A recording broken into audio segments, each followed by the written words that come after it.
నీ సేవకుని మీద నీ ముఖకాంతి ప్రకాశింపచేయుము, నీ కట్టడలను నాకు బోధింపుము.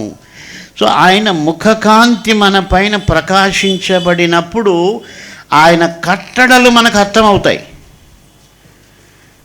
లేకపోతే నేను ఎన్ని గంటలు ప్రసంగం చేసినా మీకేం అర్థం కాదు.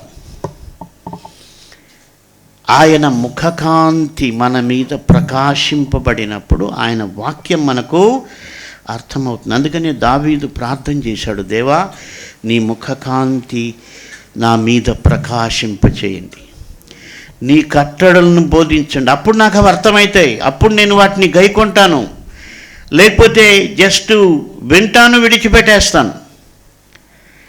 అయితే దావీదు యొక్క అనుభవం ఏంటంటే ఆయన ముఖకాంతి ప్రకాశింపచేసి ఆయన కట్టడలను బోధించినప్పుడు ఆయనకి అర్థమైనట్టుగా అందుకని ఆయన ఇంకో చోట అంటాడు, నీవు నాకు బోధించితివి గనక నీ న్యాయ విధుల నుండి నేను తొలగక ఉన్నాను.